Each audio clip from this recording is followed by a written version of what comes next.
லூக்கா சுவிசேஷம் 5ஆம் அதிகாரத்திலே இயேசு 4 தனிப்பட்ட நபர்களை சந்தித்து அவர்களோடு நடந்த அற்புத செயல்களை நாம் பார்க்கிறோம்.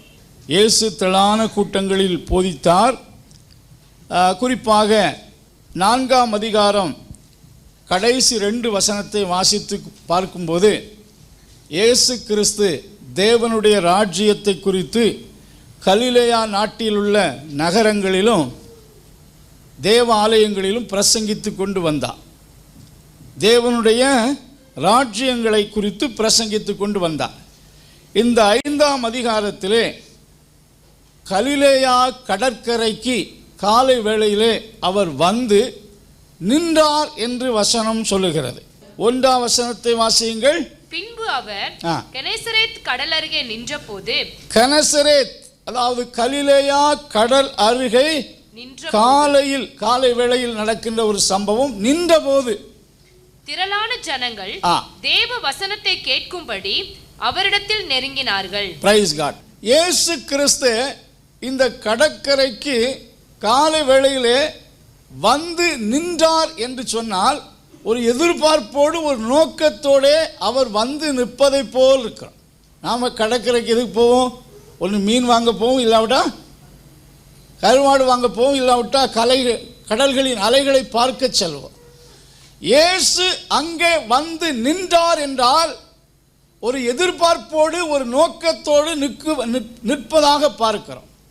அதை பிந்தின அதிகார வசனங்களில் வாசித்து பார்க்கும்போது for what purpose Jesus came there என்ற கருத்தை நாம் அங்கே பார்க்க முடிகிறது. அங்கே கடற்கரையில் நின்றபோது, பொதுவாக கடற்கரையிலே திரளான மக்கள் கூடுவது வழக்கம். குறிப்பாக இயேசு கிறிஸ்து அந்த நாட்களில் அவருடைய பிரசங்கம் தேவனுடைய ராஜ்யத்தை குறித்து பலமாய் பிரசங்கித்தபடியினாலே நல்ல குட் பிரீச்சர் இங்கே வந்து நிற்கிறார் என்று கேள்விப்பட்ட போது திரளான மக்கள் அவரிடத்தில் வசனத்தை கேட்க என்ன செய்தாங்க? கூடி வந்தார்கள். இயேசு கிறிஸ்து அந்த இடத்திலே வந்தபோது 2 படகுகளை கண்டார். மீன் பிடிக்கிறவர்கள் அவைகளை விட்டு இறங்கி வலைகளை பிரைஸ் காட். இந்த இடத்திலே நாம் பார்க்கிறோம் Yesu Kiristhu, Jesus are the true fishing ship at anchor. அங்கே 2 கப்பல், மீன்பிடிக்கிற கப்பல் நின்று கொண்டிருப்பதாக கரையில் நிறுத்தப்பட்டிருப்பதை கண்டார். அதில் ஒன்றில் அவர் ஏறினார். அது சீமோனுடையதாய் இருந்தது.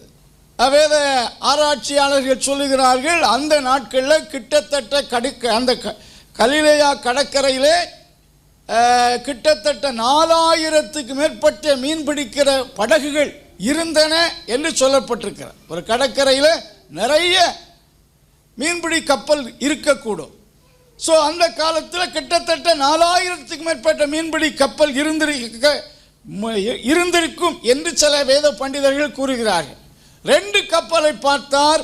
அதில் ஒரு கப்பல் மேல் ஏறினார். அது சீமோனுடையதாக இருந்தது என்று சொல்லப்பட்டிருக்கிறது. இந்த இடத்திலே ஆண்டவருடைய பார்வை 2 கப்பல், அதில் சீமோனுடையதில் ஏறினார் என்றால் சீமோனுக்கு ஏதோ ஒன்றை செய்யும் நோக்கத்தில் தான் அவர் இந்த கரைக்கு என்ன செய்திருக்கணும், வந்திருக்கிறார். அந்த இடத்திலே சீமோன், ஸ்தோத்திரனுடைய சகோதரனாகிய அந்திரேயா ஆகியோர்கள் இரவெல்லாம் விழித்திருந்து கடலின் ஆழத்தில் போய் மீன்பிடிக்க சென்று அன்றைக்கு இரவிலே ஒரு மீனையும் பிடிக்காமல் வருத்தத்தோடு வந்து நெக்ஸ்ட் டே மீன் பிடிப்பதற்காக தங்கள் வலைகளை என்ன செய்து கொண்டிருக்கிறார்கள், அலசிக்கொண்டு இருக்கிறார்கள். அவர்கள் தேவர் வெரி ஸ்கில்ஃபுல் ஃபிஷர்மேன். நாம் அவர்களை குறித்து நாம் பார்க்கும்போது அவர்கள் அன்றைய தினத்திலே அவர்களுக்கு மீன் கிடைக்காமல் இருந்தது ஒரு அன்லக் அல்ல, அதிலே தேவனுடைய ஒரு திட்டம் நிச்சயமாக இருந்திருக்க வேண்டும் என்றுதான் சொல்ல முடியும். அவர்கள் தேவர் எஃபிஷியன்ட் ஃபிஷர்மேன். சிறு வயதிலிருந்தே அந்த கடலிலே மீன் பிடித்து பழகினவர்கள். அந்த particular day they got nothing. ஒரு சின்ன மீன் கூட என்ன செய்யல பிடிக்கல. பொதுவாக ஸ்தோத்திரம், அந்த ஃபிஷர்மேன் மீனை பிடிச்சிட்டு வந்து அதை விற்று அது அன்றையுள்ள தேவைகளை தான் சந்திப்பார்கள். ஆனால் அன்றைக்கு அவர்கள் ஒரு மீனும் கிடைக்கவில்லை என்ற வருத்தத்தோடு நெக்ஸ்ட் டே தங்கள் தொழிலுக்கு போவதற்காக வலைகளை என்ன செய்து கொண்டிருந்தாங்க, அலசி கொண்டு இருந்தார்கள். அந்த நேரத்திலே இயேசு சீமோனை பார்த்து சொல்லுகிற வார்த்தையை நாம் பார்க்கிறோம். என்ன சொல்றார் என்று சொன்னால், அப்பொழுது அந்த படவில் ஒன்று ஏறினார். அது சீமோனுடையதாக இருந்தது. அதை கரையிலிருந்து சற்றே தள்ளும்படி அவனை வேண்டிக் கொண்டு அந்த படகில உட்கார்ந்து ஜனங்களுக்கு போதகம் பண்ணினார். பொதுவாக ஒரு பெரிய தோல்வியை சந்தித்த மக்களை பார்த்து ஒரு காரியத்தை செய்யும்படி சொன்னால் அதில் அவர்களுக்கு எந்த லாபம் கிடைக்கப் போவதில்லை. ஏன்னா ஒன்றுமே கிடைக்கல என்ற வருத்தத்தோடு தான் இருந்திருக்க வேண்டும். அந்த நேரத்தில் அவனுடைய படகை சற்று கரைக்கு தள்ளும்படி சொல்லும்போது அவன் வருத்தம் அடையவில்லை. தன்னுடைய கூட்டாளிகளுடைய ஒத்துழைப்போடு இயேசுவின் வார்த்தைக்கு அவன் கீழ்ப்படுகிறான். அந்த கப்பலை கரையில் சற்று மக்களுக்கு, ஏனென்றால் அந்த இடத்தில் திரளான மக்கள் வந்திருக்கிறார்கள். ஆண்டவர் வந்ததின் நோக்கம் தோல்வியில் காணப்பட்ட பேதுருவுக்கு ஒரு அற்புதம் செய்யணும்.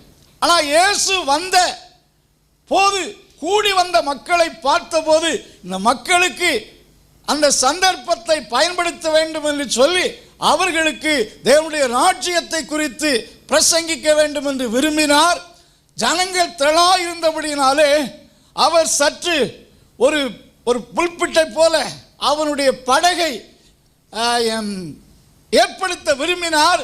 ஆகினாலே அந்த படகை சற்று தள்ளும்படி கூறினார். ஒருவனால் செய்ய முடியாது. அப்பொழுது நிச்சயமாய் அந்திரேயா இன்னும் சிலரை உதவிக்கு அழைத்து அவன் அந்த கப்பலை அல்லது அந்த படகை கரையில் என்ன செய்யணும், தள்ளி இருக்க வேண்டும். நல்ல ஒரு பிரசங்க மேடையை போல அந்த கப்பல் மாறினது. இயேசு அதில் அமர்ந்தபடி ஜனங்களுக்கு என்ன செய்தார், போதகம் செய்தார். அவர் எவ்வளவு நேரம் போதித்தார் என்று தெரியாது. அவர் தன் போதகத்தை முடித்த போது அவர் போதகம் பண்ணி முடித்த பின்பு சீமோனை நோக்கி ஆழத்திலே தள்ளி கொண்டு போய் மீன் பிடிக்கும்படி வலைகளை போடுங்கள் என்றார். ஏற்கனவே இரவெல்லாம் மீன் பிடித்து தூங்காமல் வந்துட்டு இருக்கிறாங்க. அடுத்த நாள் சாயங்காலத்தில் தான் அவர்கள் மீன் பிடிக்க செல்வார்கள். அவர்கள் வலைகள் உலர்த்தப்பட வேண்டும்.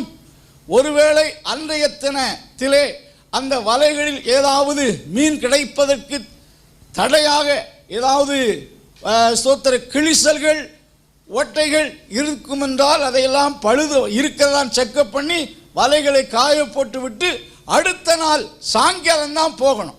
இப்பொழுது ஆண்டவர் பிரசங்கத்தை முடித்து விட்டார். இயேசு சொல்லுகிறார், மீன்களை பிடிக்கும்படி ஆழத்திலே தள்ளி கொண்டு போய் மீன்களை பிடிக்க வலைகளை போடுங்கள் என்றார். இந்த வார்த்தை கேட்டபோது பேதுருவுக்கு ஒரு ஆச்சரியத்தை உண்டாக்கி இருக்க வேண்டும்.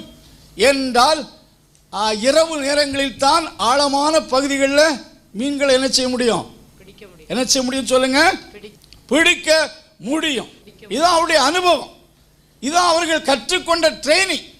ஆனால் அவர்கள் அறிந்த அவருடைய அனுபவத்துக்கு எதிரடையாக ஆண்டவர் பகல் நேரத்திலே ஆழமான இடத்துக்கு போய் என்ன செய்யுங்க?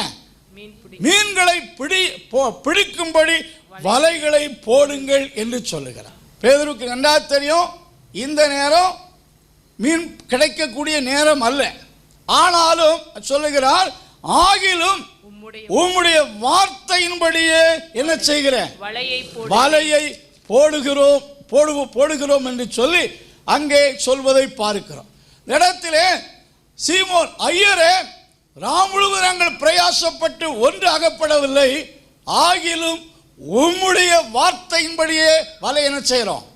போடுகிறோம். ஸோ இந்த கரையிலே அவனுடைய போட்டில் இருந்து இயேசு பிரசங்கித்த போது அவருடைய வார்த்தைகளை பேதுரு நன்றாக என்ன செய்திருக்கணும்? கேட்டுக்கொண்டிருந்திருக்க வேண்டும். ஐயரே என்ற கூப்பிடுகிற வார்த்தை நமக்கு, அவன் இதுவரைக்கும் இயேசுவை அறிந்ததை விட அவருடைய போதனை நிமித்தம், ஐயரே உம்முடைய வார்த்தையின்படி, you are the master of the sea and the fishes, இந்த கடலுக்கு நீதான் ஆண்டவர், கடலில் ஓடிக்கொண்டிருக்கிற மீன்களுக்கு நீங்க தான் யாரு? ஆண்டவர், எனக்கு நீதான் மாஸ்டர் என்ற வார்த்தை எதை காட்டுகிறது என்று சொன்னால், கர்த்தருக்கு ஸ்தோத்திரம், அது எல்லாவற்றுக்கும் மேலானவர். Master means chief commander, governor of the city, அதாவது ரொம்ப அதிகாரமுடையவர். உம்முடைய வார்த்தையின்படி என்ன செய்கிறேன்? வலைகளை போடுகிறோம். அந்தபடியே செய்து வலையை போட்டார்கள். அந்த இடத்திலே தங்கள் வலை கிழிந்து போகத்தக்கதான மிகுதியான மீன்களை பிடித்தார்கள். அந்த இடத்துல பார்க்கிறோம், 2 படகுகள் அமிழத்தக்கதாக நிரப்பின. அவ்வளவு பெரிய மீன்கள் கிடைத்தும் வலை என்ன செய்யல? கிழிந்து போகவில்லை. இடத்திலே தோல்வியின் சூழ்நிலையில் இருந்த பேதுருவுக்கு அற்புதம் செய்து அவனை தன்னுடைய பணிக்கு நேராக அழைக்கும்படி ஆண்டவர் இந்த அதிசயத்தை செய்வதற்காகவே வந்தார். இந்த அற்புதம் நிகழ்வதற்கு காரணம், அதான் முக்கிய அதில் நடைபெறுவதற்கான காரியம், அந்த இடத்திலே பேதுருவுக்கு ஆண்டவர் சொன்ன வார்த்தைக்கு கீழ்ப்படிதல். கீழ்ப்படிந்த போது அவன் வாழ்க்கையில இதுவரைக்கும் பெற்றிராத பெரிய அதிசயத்தை பார்க்கிறான். எத்தனையோ முறை மீன் பிடிக்கும்படி அந்த கடலுக்கு சென்றிருந்தாலும் சில மீன்களை பிடித்திருக்கலாம். ஆனால் ஒரே படகிலே 2 படகுகள் அமிழத்தக்கதான மீன்கள் இருந்தும் வலை கிழிந்து போகாதபடிக்கு அந்த மீன்களை எல்லாம் ஸ்தோத்திரம் பிடிக்கத்தக்க நிலையில் பெரிய மிராக்கிள் அவனுக்கு நடந்ததை நாம் பார்க்கிறோம். பேதுரு மிகவும் ஆச்சரியம் அடைகிறான்.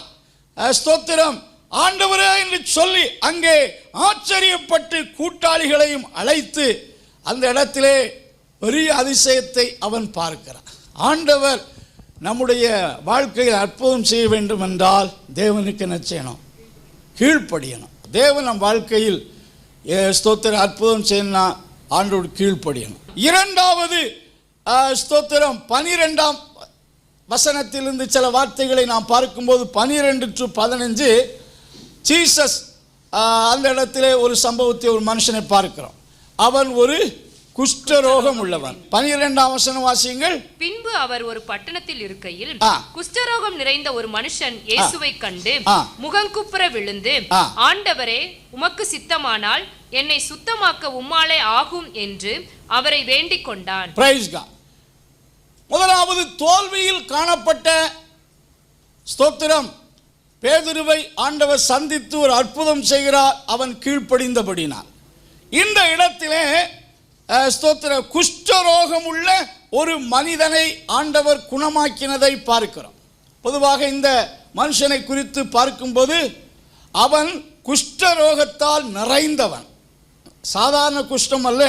இந்த இடத்துல பார்க்கும்போது குஷ்டரோகம் நிறைந்த ஒரு மனுஷன் சொன்னால், குஷ்டரோகத்தினால் முழுமையான the man was full of leprosy. அவன் இயேசுவிடத்தில் வந்து முகங்குப்பர என்ன செய்கிறான்? He saw that Jesus and fell on his face at his feet. அவனுடைய பாதத்தில் என்ன செய்கிறான்? முகங்குப்பர விழுகிறான். விழுந்து ஆண்டவரிடத்தில் கெஞ்சுகிறான், கர்த்தாவே, நான் என்ன செய்யணும்? சுத்தமாகணும் என்று விரும்புகிறான். இஸ்ரவேல் யூதர்கள் மத்தியிலே கர்த்தருக்கு ஸ்தோத்திரம், குஷ்டரோகம் என்கிற ஒன்றை ரொம்ப அருவருப்பான வியாதியாக கருதப்பட்டது. லேவியராகமோ 13ஆம் அதிகாரம் 46, 45 வாசிங்க. அந்த வியாதி உண்டாயிருக்கிற குஷ்டரோகி வஸ்திரம் கிழிந்தவனாயும் தன் தலையை மூடாதவனாயும் இருந்து அவன் தன் தாடியை மூடிக்கொண்டு தீட்டு தீட்டு என்று சத்தமிட வேண்டும். அந்த வியாதி அவனில் இருக்கும் நாள் வரைக்கும் தீட்டுள்ளவனாக எண்ணப்பட கடவன். அவன் தீட்டுள்ளவனே, ஆகையால் அவன் தனியே குடியிருக்க வேண்டும். அவன் தனியே குடியிருக்க வேண்டும். அவன் குடியிருப்பு பாளையத்துக்கு புறம்பே இருக்க கடவன். மக்களை விட்டு, சமுதாயத்தை விட்டு, மக்கள் சொசைட்டியை விட்டு வெளியே இருக்கணும். சொசைட்டி காம்போ அல்லது அவன் மக்களிடத்திலிருந்து தூரப்படுத்தப்பட்டிருக்கணும். அதுதான் யூத பாரம்பரியம், யூத சட்டங்கள் அவனுக்கு அறிவுறுத்தின பாடங்கள். சோ இவன் குஷ்டரோகத்தால் நிறைந்தவன். கர்த்தருக்கு ஸ்தோத்திரம். நிச்சயமாக இவன் தன்னுடைய பாரம்பரியத்தையும் தன்னுடைய ஸ்தோத்திரம் முன்னோர்களுடைய கருத்துக்களையும் மனதில் ஏற்றுக்கொண்டிருப்பான் என்றால் அவன் நிச்சயம் இயேசுவிடத்தில் நினைச்சிருக்க முடியாது. நினைச்சிருக்க முடியாது சொல்லுங்க. வந்திருக்க முடியாது. அவன் குஷ்டரோகம் உள்ள கேம்பில் யார் போய் சுகமாக்குவது? அங்கே இருந்து அவன் வாழ்க்கை முடிவு மரணமாகத்தான் இருந்திருக்க முடியும். ஏன்னா குஷ்டரோகத்தினால் நிறைந்தவன் என்று சொல்லும் போது அவன் ஒரு முடிவுக்கு நேராக நிர்ணயிக்கப்பட்டவன் என்றுதான் சொல்ல முடியும். அவன் தைரியமாக தன்னுடைய பாரம்பரியத்தை மீறி இயேசுவிடத்தில் வருகிறான். இயேசு தனிமையாக அல்ல, சீசர்களோடு இருக்கிறார். இயேசுவை சுற்றிலும் ஜனங்கள் இருக்கிறார்கள். ஜனங்கள் என்ன சொல்லுவார்கள்? நம்முடைய பிரதான ஆசாரியர்கள் நம்மை கண்டால் என்ன சொல்லுவார்கள் என்றெல்லாம் அவன் நினைத்து பயந்திருப்பான் என்றால் இயேசுவின் அற்புதத்தை நினைச்சிருக்க முடியாது. நினைச்சிருக்க முடியாது சொல்லுங்க. அவன் எப்படியாயிலும் சுகத்தை பெற விரும்பினான். ஆகையினாலே அவன் தன் பாரம்பரியங்களை எல்லாம் மீறி இயேசுவிடத்தில் வந்து அவன் கேட்பதை பார்க்கிறான். கர்த்தர் இரண்டாவது சொல்லுகிறான், என்னை சுகமாக்க உம்மால் கூடும் என்று அவன் விசுவாசிக்கிறான்.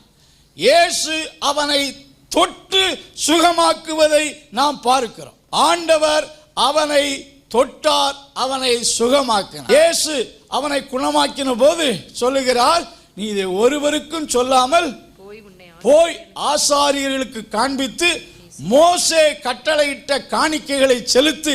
ஏனென்றால் ஆசாரியன் திரும்ப சர்டிஃபை பண்ணாதான் குஷ்டரோகம் நீங்கி விட்டது என்ற சர்டிபிகேட் கொடுத்தா தான் அவனுடைய குடும்பத்தார் அவனை என்ன செய்வாங்க? அங்கீகரிப்பார்கள்.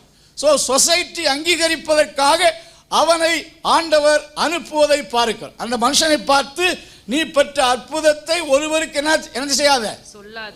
ஆனாலும் அவன் சொல்லாமல் இருந்ததில்லை. நீங்க வேதத்தில் பார்க்கும்போது அவர்களுக்கு சாட்சியாக பலி செலுத்து, இதை ஒருவருக்கும் சொல்லாமல் போய் ஆசாரியனுக்கு காண்பி, அப்படி இருந்தும் அவருடைய கீர்த்தி அதிகமாய் பரம்பிற்று. அவர் அநேக வியாதிஸ்தர்களை சுகமாக்கின போது இதே கருத்தை தான் சொன்னார். ஸ்தோத்திரம். ஆனாலும் அவர்கள் இயேசுவிடத்தில் பெற்ற அற்புதத்தை என்ன செய்தாங்க? சொன்னாங்க. இந்த இடத்திலே இவன் பாரம்பரியத்துக்கு முக்கியத்துவம் கொடுத்திருப்பான் என்றால் அவன் குஷ்டரோகியாகவே செத்து மடிந்திருப்பான். ஆனால் அதையெல்லாம் மீறி இயேசுவிடத்தில் வந்தபோது ஆண்டவர் அவனுக்கு என்ன செய்தார்? என்ன செய்தார் சொல்லுங்க? அற்புதம் செய்தார். அவனை குணமாக்கினார். இன்றைக்கு நிறைய மக்கள் இயேசுவிடத்தில் வருவதற்கு அவர்களுடைய பாரம்பரியங்கள் தான் அவருக்கு பெரிய தடையா இருக்கிறது. தங்களுடைய ரிலிஜியஸ் ட்ரெடிஷன், தங்களுடைய முற்பிதாக்களுடைய சில பழக்க வழக்கங்கள், இவைகள் தடைகளாக இருக்கிறது. ஆகையினாலே அவர்கள் ஒருவேளை குஷ்ட வியாதி இல்லாவிட்டாலும் வேதத்தில் குஷ்டத்தை ஏசாயா பாவத்துக்கு ஒப்பிட்டு சொல்லுகிறார். எல்லாரும் குஷ்டரோகம் இல்லாவிட்டாலும் அதைவிட கொடிய பாவங்களால் மக்கள் என்ன செய்யப்பட்டிருக்கிறாங்க? பாதிக்கப்பட்டிருக்கிறார். இந்த பாவ குஷ்டங்களில் இருந்து இன்றைக்கு ஒருவேளை குஷ்டரோகி பாளையத்துக்கு புறம்பாக வாழ வேண்டும் என்ற நியமனம் இருந்தாலும் பாவத்தில் வாழ்கிறவர்கள் நிச்சயமாக பரலோகத்துக்கு வெளியே நரகத்தில் போவார்கள். ஸோ அப்படிப்பட்ட நிலையிலிருந்து மக்கள் காக்கப்பட இயேசு கிறிஸ்து விரும்புகிறார். அல்லேலூயா, அல்லேலூயா. அநேகர் பாரம்பரியத்தின் நிமித்தம் ஸ்தோத்திரம் இன்னும் பாவத்திலும் சாபத்திலும் வாழ்கிறார்கள். விடுதலையாக்கிற இயேசுவை நாம பாரம்பரியங்களின் நிமித்தம் ஆண்டவர் கொடுக்கிற ஆசீர்வாதத்தை இழந்து போகக்கூடாது. இந்த குஷ்டரோகம் உள்ள மனுஷன் அதைத்தான் நமக்கு சுட்டி காண்பிக்கிறார். மூன்றாவது, இந்த அதிகாரத்திலே ஆண்டவர் ஒரு தனிப்பட்ட மனுஷனை பார்க்கிறோம். அவர் திமிர்வாதக்காரன். யாரு? திமிர்வாதக்காரன். இயேசு ஒரு நாள் 17ஆம் அதிகாரத்தில் 17ஆம் வசனத்தில் வாசிக்கிறோம். அப்பொழுது சில மனுஷர் திமிர்வாதக்காரன் ஒருவனை படுக்கையோடு எடுத்துக்கொண்டு என்ன செய்தாங்க? 18ஆம் வசனம் வாசிங்க. அப்பொழுது சில மனுஷர் திமிர்வாதக்காரன் ஒருவனை படுக்கையோடு எடுத்துக்கொண்டு வந்து அவனை உள்ளே கொண்டு போகவும் அவர் முன்பாக வைக்கவும் வகை தேடினார்கள். ஜனக்கூட்டம் மிகுதியா இருந்தபடியால் அவனை உள்ளே கொண்டு போகிறதற்கு வகை காணாமல் வீட்டின் மேல் ஏறி தட்டோடுகள் வழியாய் ஜனங்களின் மத்தியில் இயேசுவுக்கு முன்பாக அவனை படுக்கையோடே இறக்கினார்கள். பிரைஸ் காட், அல்லேலூயா. இந்த இடத்திலே ஆண்டவர் மீண்டும் கப்பர்நகூமுக்கு வருகிறார். அங்கே அவர் வீட்டில் இருக்கிறார். இயேசு அந்த வீட்டில் இருக்கிறார் என்று கேள்விப்பட்ட போது சுகத்தை பெற்றுக்கொள்ளும்படி அவருடைய வசனத்தை கேட்கும்படி திரளான மக்கள் அந்த வீட்டை என்ன செய்தார்கள்? சூழ்ந்து கொண்டார்கள். ஜனக்கூட்டம் நெருக்கமாயிருந்தது. இயேசு அந்த கிராமத்திலே கப்பர்நகூமில் உள்ள ஒரு கிராமத்தில் வந்திருக்கிறார் சொன்னபோது அந்த ஊருக்கே நிறைய மக்கள் கூடி வந்து விட்டார்கள். ஸோ இதை கேள்விப்பட்ட ஒரு குடும்பத்தார் அல்லது திமிர்வாதக்காரன், இந்த திமிர்வாதக்காரனால் இயேசு இருக்கிற இடத்துக்கு என்ன செய்ய முடியாது? நடந்து வர முடியாது. 4 பேர் அவனை கட்டிலில் ஒரு பாடையில் வைத்து இயேசுவிடத்தில் கொண்டு வருகிறார்கள். இந்த 4 பேர் யாராக இருக்கணும்? நிச்சயமாக அவருடைய உறவின் முறையை சேர்ந்தவர்களாக இருக்கணும், அல்லது உண்மையாக இந்த திமிர்வாதக்காரனை நேசித்தவர்களாக இருக்கணும். அப்பொழுது இந்த திமிர்வாதக்காரனாகிய நடக்க முடியாதவனை 4 பேர் ஒரு கட்டிலில் சுமந்து கொண்டு வருகிறார்கள். சுமந்து கொண்டு கட்டில பொதுவாக அடக்கம் பண்ணுவது தான் செய்வாங்க, சுமந்து கொண்டு போவார்கள். ஸோ இவனை ஸ்தோத்திரம் அவர்கள் பெரிய விசுவாசத்தோட நம்பிக்கையோட இந்த வீட்டுக்கு கொண்டு வந்தார்கள். இந்த வீடு பேதுருடைய வீடாக இருக்கும் என்று சொல்லுகிறார்கள். ஏன்னா அவருடைய சீசரில் பிரதானமான ஒருவன் ஸ்தோத்திரம் பேதுருடைய வீடாக இருக்கலாம் என்று சில வேத பண்டிதர்கள் குறிப்பிடுகிறார்கள். ஸ்தோத்திரம் திரளான மக்கள் கூடியிருக்கிறார்கள். அங்கே இயேசு இருக்கிறார். வந்தபோது உடனடியாக இயேசுவிடத்தில் இந்த மனுஷனை என்ன செய்ய முடியல, கொண்டு போக இவர்களால் முடியலை. இவர்கள் சோர்ந்து போகலை. இலவசமாக வியாதியஸ்தலை சுகமாக்கிறார். வந்த வியாதியஸ்தர்களுக்கெல்லாம் சுகம் உண்டாகிறது. நிலத்தில் பார்க்கிறோம், வியாதிகளை குணமாக்கத்தக்கதாக கர்த்தருடைய வல்லமை வெளிப்படுகிறது என்று கேள்விப்பட்ட போது அற்புதத்தை சுகத்தை பெற இலவசமாய் ஃப்ரீயா சுகம் ஆண்டவர் கொடுப்பதை கேள்விப்பட்டு திரளான மக்கள் அந்த வீட்டை சூழ்ந்து விட்டார்கள். ஸோ இவர்களுக்கு அந்த திமிர்வாதக்காரனை இயேசுவிடத்தில் கொண்டு போக முடியலை. கொடிய வியாதியஸ்தனுக்கு ஆம்புலன்ஸ் வருது, இடம் கொடுங்க என்ற நிலையில் இவனு ஸ்பெஷல் கேஸ் என்று சொல்லி இரக்கத்தின் அடிப்படையில் யாராவது இடம் கொடுத்தாங்களா? இடம் கொடுக்கல. எல்லாம் மோதி அடித்து தாங்கள் சுகமடையணும் என்று வசனத்தை கேட்கவும் இயேசுவிட அற்புதத்தை பெறவும் திரளான மக்கள் கூடியிருக்கிறார்கள். ஸோ இவர்கள் வந்தவுடனே இயேசுவிடத்தில் அவனை கொண்டு போக முடியவில்லை என்பதை நினைத்து வருத்தப்படவில்லை. அவர்களுக்கு அப்பொழுது மனதிலே ஒரு எண்ணம் உண்டாயிற்று. அது யாருடைய வீடு, எவருடைய வீடு, வீட்டு உரிமையாளருக்கு அனுமதி கேட்க வேணும் என்ற எண்ணம் ஒன்றும் தோன்றாமல் விசுவாசத்தின் தைரியத்தோடு மேல் வீட்டில் ஏறி அந்த இடத்துல என்ன செய்தாங்களா? தட்டோடுகளை பிரித்து 4 பேர் சேர்ந்து ஸ்தோத்திரம் இயேசு இருக்கிற அந்த இயேசுவுக்கு முன்பாக அந்த பாடையோடு அவனை என்ன செய்றாங்க? இறக்குகிறார். 20ஆம் வசனம் சொல்லுகிறது, இயேசு அவர்கள் விசுவாசத்தை கண்டு திமிர்வாத நோக்கி உன் பாவங்கள் உனக்கு மன்னிக்கப்பட்டது என்றார். இந்த வார்த்தைகளை சொன்ன போது அங்க பிரச்சனை உண்டாயிற்று. உன் பாவங்கள் உனக்கு மன்னிக்கப்பட்ட. முதலாவது இயேசு சுகத்தை அங்கே டிக்ளேர் பண்ணல. இவன் திமிர்வாதக்காரன், நடக்க முடியாதவனாக பாடையில் வந்து அவனுக்கு முன்பாக வந்தபோது, இயேசுவுக்கு முன்பாக வந்தபோது இயேசு அவனை பார்த்து, மகனே உன் பாவம் உனக்கு மன்னிக்கப்பட்ட. இந்த திரளான கூட்டத்தின் நடுவிலே எருசலேமில் இருந்து வந்த யாரெல்லாம்? எருசலேம் நகரத்திலிருந்து வந்த பரிசேயரும் நியாய சாஸ்திரிகளும் உட்கார்ந்து கொண்டு இருந்தார்கள். எதுக்காக? போதனை கேட்பதற்காகவா? அற்புதத்தை பெறுவதற்காகவா? இல்லை. இவர் எப்படி அற்புதம் செய்கிறார், இவர் என்ன பேசுகிறார், ஜனங்கள் மத்தியிலே கலகத்துக்கு ஏதுவான கருத்துக்களை பரப்புகிறாரா, அல்லது இவர் செய்யக்கூடிய அற்புதங்கள் போலித்தனமானதா என்பதை பரிசோதிப்பதற்காக டெஸ்ட் பண்ணி தங்களுடைய தலைமையகத்துக்கு ரிப்போர்ட் கொடுக்கக்கூடிய ரிப்போர்ட்டர்ஸாக அவர்கள் அங்கே வந்து உட்கார்ந்து கொண்டிருக்கிறார்கள். திமிர்வாதக்காரனை நோக்கி உன் பாவம் மன்னிக்கப்பட்டது என்று சொல்வது மட்டுமல்ல, உன் படுக்கை எடுத்துக்கொண்டு உன் வீட்டுக்கு போ என்று உனக்கு சொல்லு. உடனே அவன் அவர்களுக்கு முன்பாக தன் படுக்கை எடுத்துக்கொண்டு தேவனை மகிமைப்படுத்தி வீட்டுக்கு சென்றான். அதனால் எல்லாரும் ஆச்சரியப்பட்டு தேவனை மகிமைப்படுத்தினார்கள். அல்லாமலும் அவர்கள் பயம் நிறைந்தவர்களாய் அதிசயமான காரியங்களை இன்று கண்டோம் என்று சொன்னார். இதில் இருந்து நாம் என்ன போதிக்கப்படுகிறோம்? இயேசுவிடத்தில் வர முடியாத முடவனை, அந்த திமிர்வாதக்காரனை கொண்டு வந்த 4 பேர் முக்கியமானவர்கள். இவர்கள் அவனை நேசித்தார்கள். இவனை சுமந்து கொண்டு இயேசுவிடத்தில் வந்தது இன்றைக்கு நமக்கு ஆண்டவரிடத்தில் வர முடியாத பாவத்தின் நிமித்தம் சாபத்துக்குள் இருக்கக்கூடிய மக்களை ஸ்தோத்திரம் நாம் கிறிஸ்துவிடத்தில் கொண்டு வரக்கூடிய அன்புடையவர்களாய் நாம் இருக்க வேண்டும். இந்த அற்புதத்தை பெற்ற இந்த திமிர்வாதக்காரன் அவரை விசுவாசித்தானோ விசுவாசிக்கவில்லையோ அதற்கு அடிப்படையான ஆதாரம் குறிப்பிடவில்லை. ஆண்டவர் அவர்கள் விசுவாசத்தையும் அவர்களுடைய அர்ப்பணிப்பையும் பார்த்து அவனை சரீரத்தில் விடுவிக்கிறார். குறிப்பாக அவனுடைய ஆத்தும விடுதலையின் வெளிப்பாடுதான் அவனுடைய சரீர சுகம். நிலத்திலே பார்க்கிறோம், உன் பாவம் மன்னிக்கப்பட்டது. அடுத்தபடியாகத்தான் ஆண்டவர் எழுந்து நட என்று சொல்லுகிறார். இன்றைக்கு எத்தனை பேர் பாவத்தை நிமித்தம் கட்டுண்ட நிலையில் சாப பாதையில் இருக்கிறார்கள். இவர்கள் விசுவாசித்து அன்பு வைத்து அவனை ஆண்டவரிடத்தில் கொண்டு வந்தபோது திமிர்வாதமும் நீக்கப்பட்டது, வியாதியும் நீக்கப்பட்டது.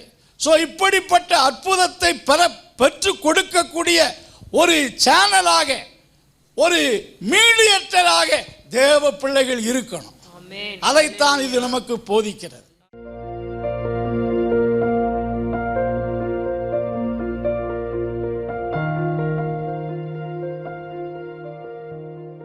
சர்வ வல்லமையுள்ள ஆண்டவரே, ஸ்தோத்திரம். எங்களை பாதுகாக்கிற அன்பின் தேவன், நீர் செய்த அதிசயங்களையும் அற்புதங்களையும் தியானிக்க உதவி செய்ததுக்காக துதிக்கிறோம். கீழ்ப்படிந்த போது பெரிய அற்புதம், பாரம்பரியங்களை மீறி உம்மிடத்தில் வந்தபோது அற்புதமான சுகம். Thank you Lord Jesus. ஆண்டவரே, விசுவாசத்தோடு செயல்பட்ட இந்த 4 பேருடைய முயற்சியை பாராட்டி அதிசயம் செய்து ஆண்டவரே, உம்முடைய பிள்ளைகள் ஒவ்வொருவரையும் ஆசீர்வதியும். தேவனுடைய நன்மையால் கிருபையால் நிரப்பும். தேவ கிருபை யாவரோடும் இருப்பதாக. இயேசுவின் நாமத்தில் ஜெபங்கள் நல்ல பிதாவே.